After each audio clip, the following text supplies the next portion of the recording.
Before we begin, if we could recite Surah Al-Fatiha for all of the sponsors of this majalis, inshallah. Surah Al-Mubarakat Al-Fatiha. Bismillah ar-Rahman ar-Rahim. Alhamdulillah.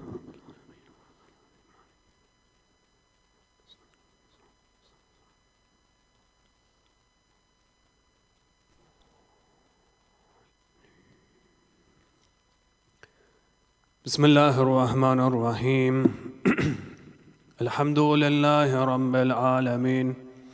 والصلاة والسلام على أشرف الأنبياء والمرسلين سيدنا ونبينا وحبيب قلوبنا والشفيع لذنوبنا وطبيب نفوسنا أبي القاسم محمد والصلاة والسلام على أهل بيته الطيبين الطاهرين المعصومين المظلومين ولعنة الله على أعدائهم أجمعين إلى قيام يوم الدين. وفقنا الله وإياكم بعلم وعمل صالح إن شاء الله، بذكر الصلاة على محمد وآل محمد. اللهم صل على محمد وآل محمد وعجل فرجهم. أما بعد، فقد قال الله عز وجل في كتابه الكريم: بسم الله الرحمن الرحيم. قد كانت لكم أسوة حسنة في إبراهيم آمنا بالله صدق الله العلي العظيم. Respected elders, brothers, sisters, assalamu alaikum wa rahmatullahi wa barakatuh. To continue our discussion, we began a series looking into the life of Nabi Ibrahim alayhi salam and extracting the vital lessons and the vital morals that we can learn from his history, and to try and apply them with the permission of Allah subhanahu wa ta'ala, with the tawfiq of Allah within our lives. To try and look at what areas Nabi Ibrahim alayhi salam prioritized within his life, for us to then try and integrate these same priorities and these same values within our lives. We look at, for example, the ayah of the Holy Quran. Allah subhanahu wa ta'ala makes it fundamentally clear. It says, قَدْ كَانَتْ لَكُمْ أُسْوَةٌ حَسَنَةٌ. And there is a good lesson, morals that can be learned from the life of Nabi Ibrahim alayhi salam. Now, in the previous session that we had a couple of weeks ago, we ended that session discussing the debate that he has with the people of his time, the debate that he has with his uncle publicly, when he is thrown in the fire, when he breaks the idols and then he's thrown into the fire, and then the debate that he has with Nimrud afterwards. And of course, he corners Nimrud in a way where he says to Nimrud that my Lord is the Lord who revives the dead, and he is the one who gives life, and he is the one who causes things to die. Upon which Nimrud responds, he says, I too control life and death. And then after that, Ibrahim alayhi salam says to Nimrud, my Lord is the one who raises the sun from the east. If you claim to be a divine Lord as well, then allow the sun to be raised from the west. Upon which Nimrud fails to answer. He does not answer that he can, nor can he answer that he couldn't. He realizes that either way, he is cornered by the words of Nabi Ibrahim alayhi salam. Now, one thing to bear in mind is that when Ibrahim alayhi salam comes out of the fire, remember, the entire town saw Ibrahim being flung from the catapult, entering the fire. And the entire town, the entire city of Babylon believed that Ibrahim had been converted into ashes. But when they saw Ibrahim come out of the fire unscathed and unhurt, perfectly normal, they began to believe in his message. This is fundamental. When they saw the power of Ibrahim and the authority that he held in his hands, they began to come towards his message. And this is fundamental when it comes to theology. When we speak about prophets, prophets of Allah come with miracles. When they perform something which is unnatural, which goes beyond the laws of physics and chemistry and biology, naturally this is to try and attract the people. A miracle, a mu'jiza that is there in the hands of the holy prophets of Islam is like a weapon that they can attract the people to come towards their message. The miracle here was that Ibrahim alayhi salam was unhurt and unscathed from the fierce fire. And so naturally people started following him and the people began to come towards his message. And the ayah is very clear. لَقَدْ كَانَتْ لَكُمْ أُسْوَةٌ حَسَنَةٌ فِي إِبْرَاهِيمَ وَالَّذِينَ مَعَهُ, and those who were along with Nabi Ibrahim alayhi salam. So there's an emphasis. Allah subhanahu wa ta'ala highlights the fact that the people began to join his camp and they began to believe in his message and they came towards the path of Tawheed and the belief of his Nabuwah specifically. Now, when Nimrod saw that many from his city are joining the camp of Nabi Ibrahim alayhi salam, naturally he felt threatened. And so what he does, along with his judges and his high priests, including Azar, his uncle, they exile Nabi Ibrahim and those who are with him as well. Nabi Ibrahim, at the same time, he realizes that there's not much to be needed in his town. So whether he was exiled or no, he decides to perform hijrah. He decides to migrate from this land and go towards a different land. He sees that there is not much available. The people were not willing to listen. Those who listened followed him. They joined his camp.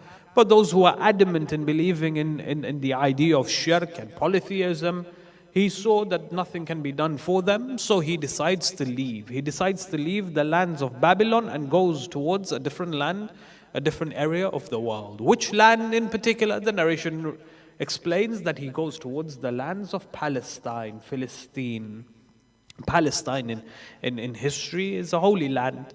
It has significance in the life of Nabi Ibrahim alayhi salam, in the life of Nabi Musa alayhi salam, for example, in the life of Nabi Sulaiman, Nabi Dawood, and of course in the life of the Holy Prophet of Islam, according to some scholars of history, historians, specifically in the area of Mi'raj and Isra. But you find that Palestine naturally has a holy significance, it has some level of sanctity within Islamic history. And so Nabi Ibrahim alayhi salam, when he is asked, where will you migrate towards? He says that we will migrate towards a specific land known as Palestine in those days and ages. The ayah of the Holy Quran mentions this, وَقَالَ إِنِّي ذَاهِبٌ إِلَىٰ رَبِّي سَيَهْدِينَ, that indeed I will travel and I will go towards my Lord, and my Lord will guide me. Where does Allah subhanahu wa ta'ala guide Nabi Ibrahim? Towards the lands of Palestine. فَآمَنَ لَهُ لُوط, and those who joined the camp of Nabi Ibrahim alayhi salam was his cousin Nabi Lut alayhi salam. وَقَالَ إِنِّي مُهَاجِرٌ إِلَىٰ رَبِّي, and indeed I am an immigrant, I will migrate towards my Lord. إِنَّهُ هُوَ الْعَزِيزُ الْحَكِيمُ, he is the most wise and the most holy, and he knows exactly where he will guide me towards. And of course the narrations mention that he is taken towards the lands of Palestine. In the meantime, they say that Nimrod, he is challenged by the Lord of Nabi Ibrahim alayhi salam. So what does he think? What does he do? He concocts a plan. What he does is he prepares his army. He prepares his military. They all gear up to the teeth, yes, with their swords and their arrows. Alongside Nimrod, Nimrod gears up with his army and he prepares a battle with the Lord of Nabi Ibrahim alayhi salam. In which way? He climbs or he ascends the tower that he built specifically to view Nabi Ibrahim alayhi salam being thrown into the fire. So he gets all of his military prepared. He leads an expedition, so to speak. He ascends the tower, he goes towards the roof of this tower. They say that he takes a bow and an arrow and he shoots several arrows towards the sky. One arrow in particular, it reaches the sky and then it falls back onto the earth. When it reaches the earth, when it lands on the ground, it's filled with blood. It's dripping with blood. So the people, they celebrate. They celebrate saying that Nimrod has killed the Lord of Ibrahim alayhi salam. Not knowing that what happened was the arrow penetrated one of the birds that was flying in that area, and the blood was from a particular bird. They say that Nimrod began rejoicing that he killed, and he was the killer of the Lord of Nabi Ibrahim alayhi salam. And he used this to show his power amongst his people. Allah subhanahu wa ta'ala, when it comes to the mustakbirin, those who have arrogance in their heart, those who have kibr in their heart, Allah destroys them in the most beautiful of ways. How does Allah subhanahu wa ta'ala destroy Nimrod? They say when you look at the history of Nimrod, there are certain narrations which explain that Nimrod lives on for a long amount of time. He lives on for a number of centuries. Some narrations allude to this.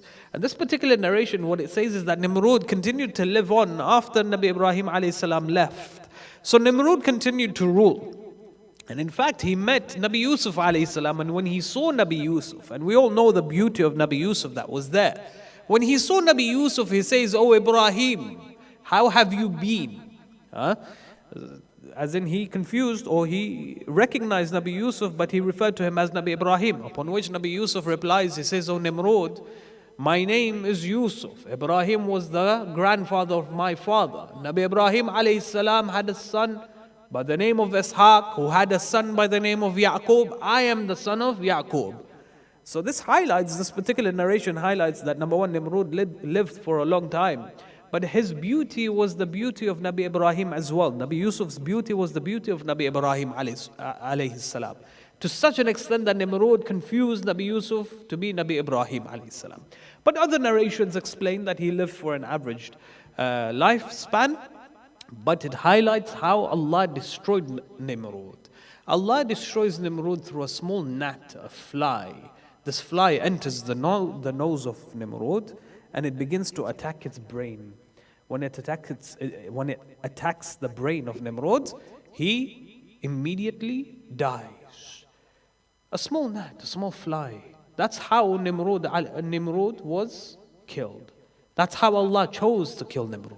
This man who believed himself to be the Most High, the one who was in charge of life and death, a small fly is his end. And this is a form of humiliation to the ones like Nimrod. Look at Pharaoh when he is drowned in his own lands.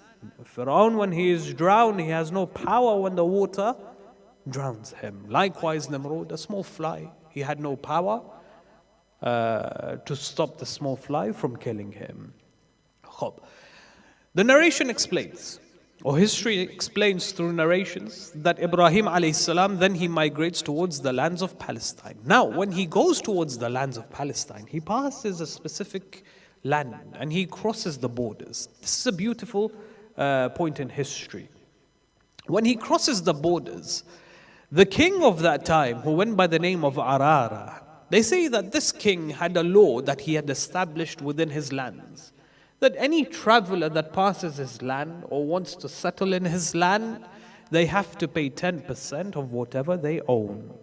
10% of whatever they own has to be given as tax to the king. So as Nabi Ibrahim alayhi salam is in the borders, custom tax you could say, as he is there in the borders, the officials, the officers, they come towards him, they assess the amount of wealth that Nabi Ibrahim alayhi salam has.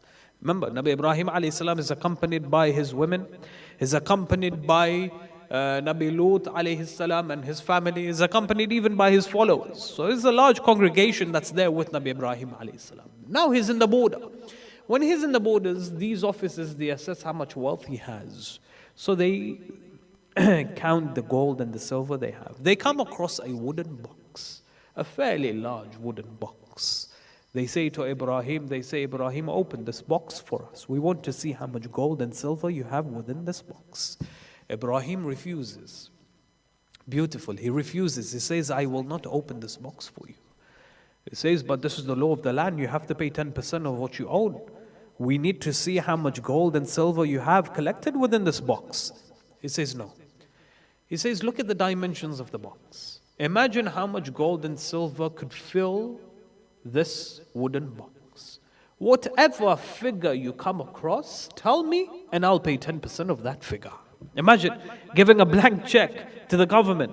Whatever you think I'm worth, tell me and I'll pay 10% tax towards your king. The people, they're surprised, but they raise their eyebrows. They ask questions. What exactly is within this box? What's Nabi Ibrahim alayhi salam hiding from us, that he does not allow us, that he disallows us from opening this box? And they're adamant, Ibrahim, we need to open this box. The law of the land dictates that we need to count how much wealth you have within this box. Forcefully, they open the box. When they open the box, they see Sarah, the wife of Ibrahim alayhi salam, covered in a cloak. All of a sudden, they start asking questions. Who is this woman? He replies, this woman is my wife and she is my cousin. He says, why have you imprisoned her in a box like this? He says to them, she is not my prisoner, she is my wife. And I have kept her secret, I have kept her hidden from my own people and from every other man. He says, why have you kept her secret? He replies, he says, her beauty is something that no man can understand. And I wish to keep her secret from the gazes of the men around me.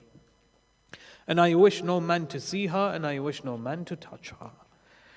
When they see Sarah cloaked and covered in the box, they say that this is a predicament, that this is a very difficult situation, and this is something that the king should judge upon. We need to take you to the king Arar. Ibrahim, he replies, he says, if you take me to the king, then you have to bring my family with me. I will not separate from my wife until my final breath. So they say, fine, we'll take you and your family towards the king. They're taken towards the king. Ibrahim enters the king's courtroom. When he enters the king's court, the king Arara sees Ibrahim, he sees Lut, he sees his mother, and at the same time he sees the wooden box. Immediately he asks Ibrahim, he says, open the wooden box. Ibrahim says no. He says, I refuse to open the box. Arara says to Ibrahim, he says, what's in the box? He says, my wife is in the box. He says, why have you kept your wife in the box? He says, as I explained to the officer, my wife, she is very dear to me, and her beauty is something that I cannot explain. And I have kept her in the box to keep her hidden from the rest of the people. I do not wish the men or any officer or any other person to look at her beauty. The king, now he's intrigued and he's curious. So he forces himself onto the box. Ibrahim says to the king, do not open the box. I beg you, do not open the box. Whatever wealth that I am carrying at this moment in time, I'll give it to you. All the gold, all the silver, all the camels and the horses that I own, and the jewels, I'll give them to you. Do not open the box. The king forcefully opens the box and he sees the face of Sarah. When he sees the face of Sarah, all of a sudden he begins to stretch his hands to touch Sarah. He's infatuated by the beauty of Sarah. And as the king, he can do whatever he wants. So he begins to stretch his hands and he's about to touch Sarah's face. Ibrahim, at this moment in time, under his breath, he says, Ya Allah, stop him. She is my wife and she is very dear to me. All of a sudden, the king's hand freezes. He can't stretch it further, nor can he retract his hand. The king, he has lost his power over his hands. It freezes in midair. The king now is shocked and is afraid. He turns to Ibrahim, Ya Ibrahim, what's happened to my hand? Ibrahim, did you stop my hand? Ibrahim says, my Lord is the one who has stopped your hand. He says, your Lord is the one responsible for stopping my hand. He says, indeed. He says, Ibrahim, I beg you, tell your Lord to give my hand back to me. Ibrahim says, what will you do to my wife? He says, I will pray for my Lord to give your hand back under the condition that you do not touch my wife and you leave us alone. The king says, whatever you wish. I beg you, tell your Lord to retract my hand and give my hand back to me. Ibrahim prays. He says, Ya Allah, thank you for protecting us. Return this man's hand back to him. All of a sudden, the king's hand is given back to him. Then Ibrahim alayhi salam is set free by the king. The king says to Ibrahim, I'll keep my word. No one is to bother you and your family ever again. But when he sees Sarah, her beauty affects him. So what does he say? He says, Ibrahim, I wish to give a gift to your wife. Ibrahim says, well, it depends what exactly the gift is. He says, Ibrahim, I want to gift your wife with a slave girl. She's from Egypt, she's young, and she's very beautiful. She'll be of good service to your wife. She can help your wife in the house and whatnot. Ibrahim says, he turns to Sarah. Sarah agrees.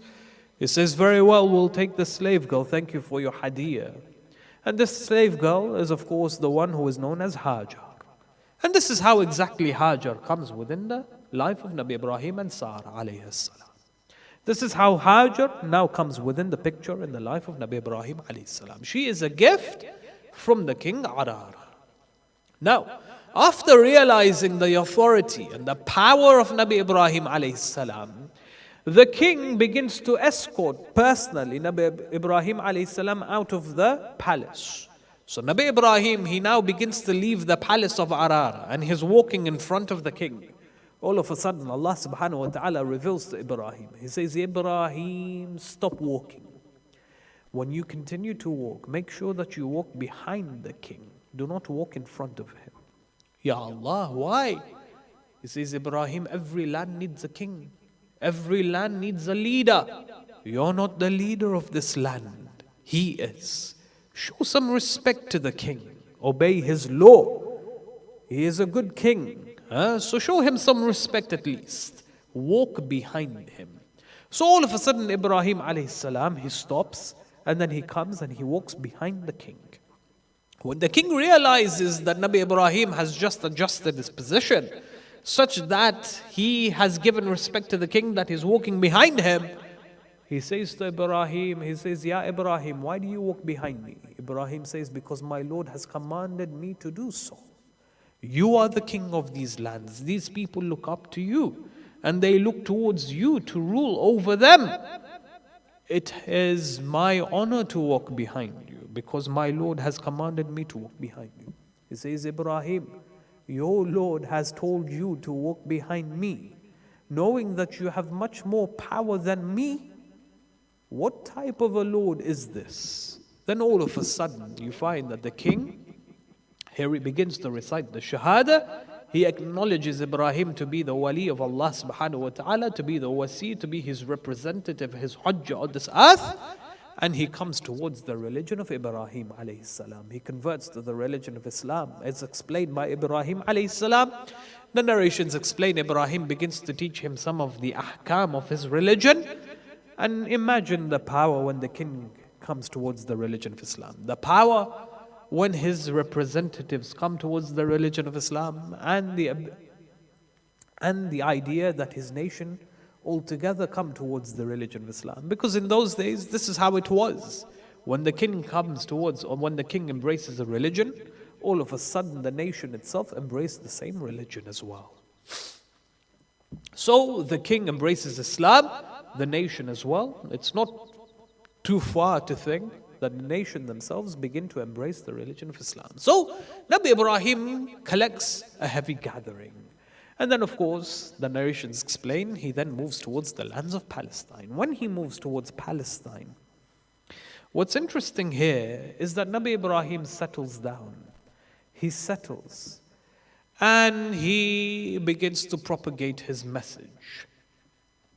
Revelation is given to Nabi Ibrahim. Ibrahim, not too far from your land, there is a city by the name of Sodom. The people there are deviant, sexual deviants.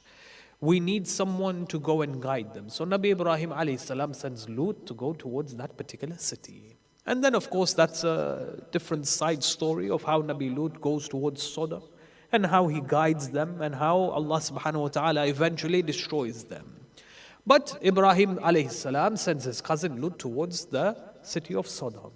Ibrahim alayhi salam settles in Palestine. And he begins to preach to the people Tawheed. He begins to teach the fragments of Tawheed, the fabrics of Tawheed. Many people come towards his religion. His reputation as a Nabi of Allah grows. And his following increases. Slowly people, they begin to learn about his religion, the ahkam that he brought forth. And he begins to teach them. At the same time, he has an occupation. Every prophet of Allah, number one, they had an occupation where they would earn And of course, at the same time, they had the responsibility to perform tabligh. Naturally, his following increases. They say that Nabi Ibrahim alayhi salam, he develops a reputation to be known as the father of guests. Imam Sadiq alayhi salam, when he was asked about Nabi Ibrahim, they say the reason why Ibrahim was known as Al-Khalil was because he was the first prophet of Allah who introduced the idea of hosting guests in his house. It's a very interesting discussion. When Ibrahim alayhi salam is known as Khalil, we have this in Ziyarat al-Waritha, don't we? Assalamu alayka ya waritha Adam. Assalamu alayka ya waritha Ibrahim Khalilullah. Assalamu alayka, oh, peace be upon you, O Aba Abdullah, the one who has inherited from Ibrahim, the friend of Allah, the Khalil of Allah. Why was he known as Khalil? The 10th Holy Imam explains that he is known as Al-Khalil. The reason is because he used to recite Allahumma salli ala Muhammad wa ali Muhammad abundantly, in abundance throughout his life. It's for that reason that he was known as Khalil. Imam Sadiq in a separate narration explains that it's because of his lengthy prostrations in the night time, because of his adherence to the night prayers, that Allah raises him to the rank of Al-Khalil. Of course, Imam Sadiq in other narrations explain that he is known as Al-Khalil. The reason is because he used to entertain guests in his home. There would never be a meal that he would have except that there was a miskin or a fakir or a stranger, a gharib. Or for example, a person who was amongst his friends and his companions, sitting alongside him, sharing that meal with him. Never did Ibrahim have a meal on his own during his lifetime. He would always share a meal with someone at least, whether it's an angel. And we have narrations behind this. We'll explore these narrations next week, inshallah, where Nabi Ibrahim alayhi salam used to constantly host guests in his house. Does that mean that no other prophet of Allah subhanahu wa ta'ala honored guests in their house? No. It means that Nabi Ibrahim, this is what he was known for. Ibrahim alayhi salam, his identity as a prophet, his characteristics, his personality was that he would constantly, on a daily basis, entertain guests in his house. And he made sure that there was always someone in his house that he looked after. This was the hospitality of Nabi Ibrahim alayhi salam. When we take our minds towards the Ahlul Bayt alayhim salam, we find that this is of course also there within the lives of Amir al-Mu'mineen alayhi salam. This is there also in the lives of Imam al-Hassan as well as Imam al-Husayn, Sayyidi Shababi Ahlul Jannah. That they would constantly look after those who are gharib, those who are strangers in their lands of Medina, those who are, for example, prisoners, those who are, for example, orphans, and those who are from amongst the masakeen and the fuqara. And there is no doubt in the fact that Fatima al-Zahra salawatullah wa salamuhu alayha was also from amongst the Ahlul Bayt who used to look after the destitute amongst their communities. The same Fatima who used to give out from her belongings to look after the poor and those who are in the state of destitute. These are the same people, they look towards Fatima for help. And what happened to Fatima salawatullahi wa salamuhu alayha, especially towards the end of her life, towards the end and the demise of Rasulullah, a few weeks later, they did what they did when they came towards her. The tragedy of Fatima is that they overlooked her hospitality, they overlooked her kindness and her generosity, and they attacked her mercilessly, as the narrations explain. They attacked her all because they wished and they wanted bay'ah from her husband Ali ibn Abi Talib alayhi salam. These are the nights of Fatima, these are the nights of tragedy. These nights are just as important as the nights of Ashura, because they belong to Sayyidat al-Nisa al-Alameen.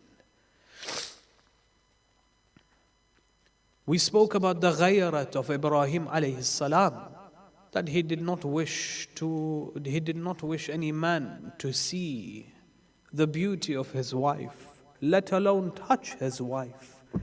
Then imagine the ghayrat of Ali ibn Abi Talib alayhi salam, this overprotective nature of his over his wife. Imagine the anger that resonates in his heart. Imagine the impatience that enters his heart when he hears about how they came towards his door. We spoke about the ghayrat of Ibrahim. Imagine the ghayrat of Ali ibn Abi Talib alayhi salam. When they came towards his house, when he turned towards them and said to them, burn the house of Az-Zahra. They said to him, we cannot burn the house of Zahra. This is the house of the daughter of Rasulullah. This is the house of the grandchildren of Rasulullah. This is the house upon which revelation came down upon Rasulullah. They said to him, or he said to them, we're in. Two words that shatter the hearts of every Shia.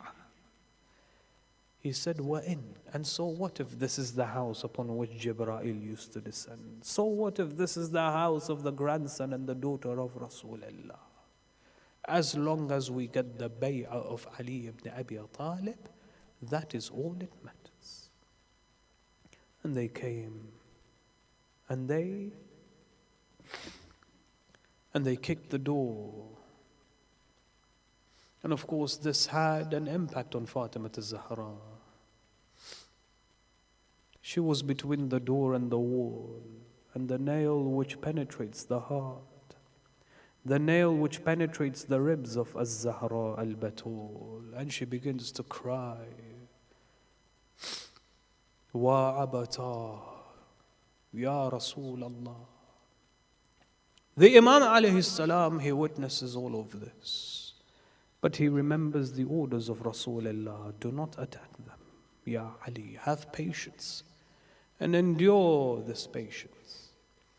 And the Imam knew exactly that if he was to seek revenge on what they did to him, Islam and the fabrics of Islam would dissipate. It would disappear. If the people saw that the companions of Rasulullah fighting one another, they would leave Islam. When the enemies in the different empires saw that there is a civil war going on within the Muslim empire, they would have taken the opportunity to launch an attack on the Muslims and destroy Islam altogether. The Imam knew this and understood this very well. And so he sits back and he allows patience to overwhelm his heart. He swallows his anger. He swallows his impatience. He swallows his wanting for vengeance, and he adopts patience. The anger of Fatima is displayed in these words towards her husband Ali alayhi salam when she says to him, Ya Ali, perform my ghusl during the night, shroud my body during the night, and Ya Ali, bury me in the darkest hours of the night. As the poet comes forward and he says, ماتت ولم يشهدوا ليلا جنازتها سوى علي وعمار وسلمان. When she left this world, Az-Zahra al-Batul, no one witnessed her janazah except Ali and Ammar and Salman. But the narrations explain. What does the narration say to us? وَفِي الصَّحِيحِ رَوَوْا أَنَّ النَّبِيَّ بِهَا قد قال فاطمة روحي وجثماني.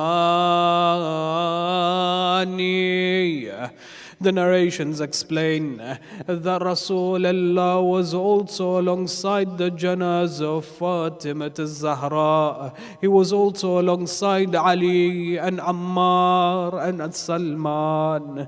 When he saw the body of Fatima being lowered into the grave, when he saw the body of his daughter, he cries out, Ya Fatima, he wails, Ya Fatima, my ruh and my body, look what they've done to you, Ya Fatima. إنا لله وإنا إليه راجعون سيعلم الذين ظلموا أي منقلب ينقلبون. We can end with this majlis. We pray to Allah subhanahu wa ta'ala, Ya Allah, look after all of the marada, all of those who are sick within our communities, amongst our friends and our neighbors and our families. Look after them, Ya Allah, and hasten their recovery, Ya Allah, as for our amwat and our marhumeen, Ya Allah, raise them alongside the status of the Ahlul Bayt alayhim salam. Allow them to be the recipients of the shafa'ah of Rasulullah sallallahu alayhi wa alihi wa sallam. Wa akhir da'wana alhamdulillahi rabbil alameen. Surah al-Mubarakat al-Fatiha.